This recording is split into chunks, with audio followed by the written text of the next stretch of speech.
Liam. All right. So what's the second step? Also on here. Um, Second step. I don't know why I raised my hand. I'm not tracking on what the second step is. It's to find Well- t greater than 0. Yeah, I'll Oh. remind you. It's The to switch draw in it. the other position. So you redraw the circuit and then analyze it again. And what do you want to find? It's important to say what you want to find, because if you just say analyze it, Is it you might is it end up the finding the same voltage thing across the just switch. with the switch in the other position? No. Is it like the voltage No. in the capacitor? No. It's to find, your ultimate goal is to find tau. And in order to do that, you firstly have to find R equivalent, the resistance seen by the capacitor. So that's what we want to find for time greater than 0. Liam, if you could find the voltage across the capacitor directly for time greater than 0, we wouldn't need any of this stuff over here, because you'd have just simply found it. Right. That's the answer to the overall question. So this is what we want to find. And the reason why I'm really focusing about what the goals are, besides redrawing it, but what the goals are, is that many students, a very common problem is they just start analyzing stuff. They don't know what they're analyzing for.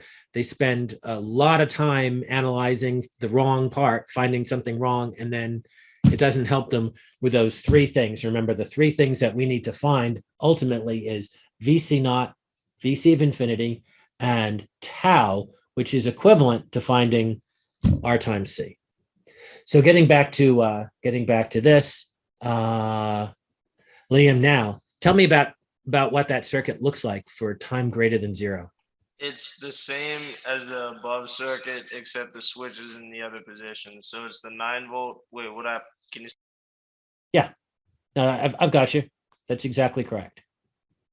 Now, when it comes time to draw that capacitor, for time greater than 0, that capacitor is there. But to find its equivalent resistance, you want to find the resistance that it sees. So I'm not going to draw it for a moment, just to say I want to find the resistance between those connections where that capacitor is. So Cole, what is that? What is that REQ? Right over here. It's just 100K. It's just 100K. How did you get that? Doesn't the 9-volt battery matter? Well, it's a resistance equivalent, so you don't have to worry about voltage source. You only have to condense your resistors, and there's only one. I liked everything you said, except that you don't have to worry about the voltage source. If we had a voltage source over, are you gonna over here, do we have to worry about the voltage source?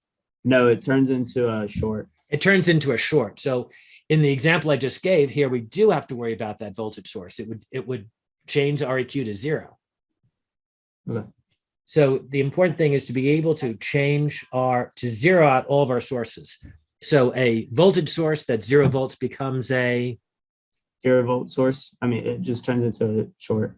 A short, and then if it was a current source, a 0 amp current source becomes it becomes an open. It becomes an open. That's it. So if it helps to it helps to redraw this like this, but don't say you can ignore the voltage source because it's 0, because it depends where that voltage source is. If there was another voltage source like this, across that 100K, it's just shorted out that 100K.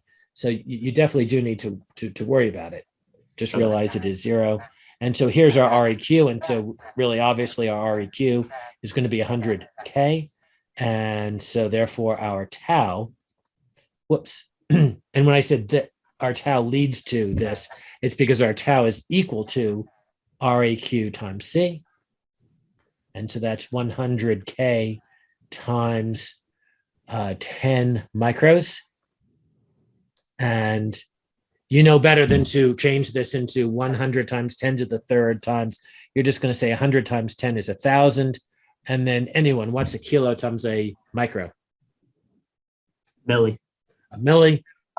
And 1,000 millis is just a really fancy way of saying 1 second. All right. So now we found